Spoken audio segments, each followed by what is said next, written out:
Бисмиллахир-рахманир-рахим. Баарыбызды жоктон барылган Аллах Таалага чексиз мактуулоо жана шүгүрлөр болсун.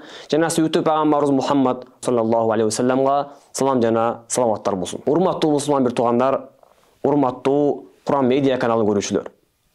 Бүгүн биз Кур'ан-ы Каримге тиешелүү кызыктуу суроо жоопторду өтмөкчүбүз. Билесизби?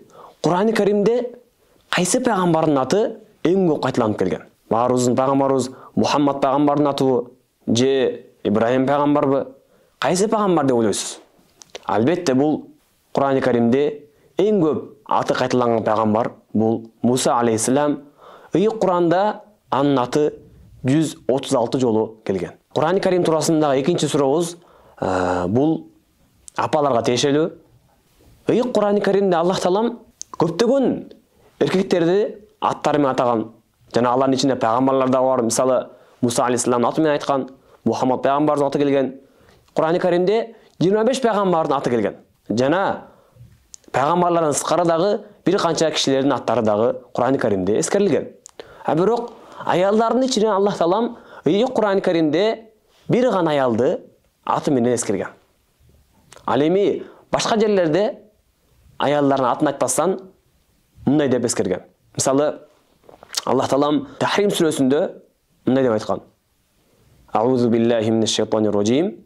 Дарабаллаху мафаlan лиллазина кафару имраата Нухи ва имраата Лут. Аллах Таала имансыздар үчүн, тагыраак айтканда капырлар үчүн Аллах Таалам Нух жана Лут пайгамбарлардын аялдарын мисал келтирет деп күйөөлөрү менен чогуу эскерген. Бирок өздөрүнүн аттары айтылган эмес. Жана башка жерде мисалы Вадарабаллаху мафалан лиллазина аману имраата Фир'аун. Аллах Таала иман келтирген инсандар үчүн Фир'аундун аялын мисал келтирет деп айткан. Бирок бирле Аллах Таалам Кур'ан-ы Каримде бир гана аялдын атын эскерген. Бул кайсы аял заты болду деп ойлойсуз?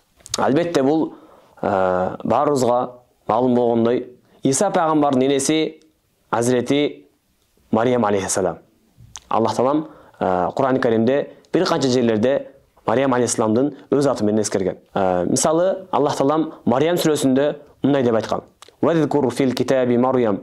Сиз китептеги Мариямды эстеңиз деген. Мына ушул жерде Аллах Таалам Мариям энебиздин атын ачык айтты. Жана көптөгөн жерлерде Аллах Таалам Мариям алейхиссаламдын атын ачык эскерип кеткен.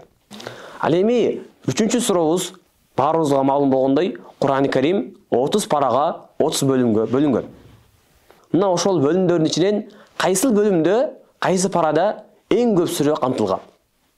Мисалы кээ бир паралар бирле сүрө менен бүтүп калат. Бирле сүрө өзү баштан аягына чейин бир параны камтыйт. 20 беттен турган сүрө болсо мисалы, ал бир паранын эсебинде болуп калат.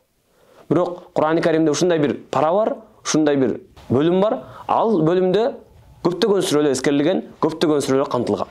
Эң көп сүрө камтылган кайсы бөлүм? Албетте бул Кур'ан-ы Каримдин эң акыркы бөлүгү жана көпчүлүк атылмай жаттаган бул 30-чу пара. Бул парада 37 сүрө эскерилген. Ал эми биздин бүгүнкү сабагыбыздагы эң акыркы сурообуз Кур'ан-ы Каримде 3 аяттан турган канча сүрө бар? 3 аяттан турган урматтуу мусулман бир тууганым, 3 эле сүрө бар. Бул Аср сүрөсү, экинчиси Каусар сүрөсү, ал эми үчүнчүсү Наср сүрөсү. Аллах Таалам баарыбызга Кур'ан-ы Каримдин терең илимдерин насип кылып, Кур'ан-ы Каримге амал кылууга тавфик мүмкүнчүлүк берсин.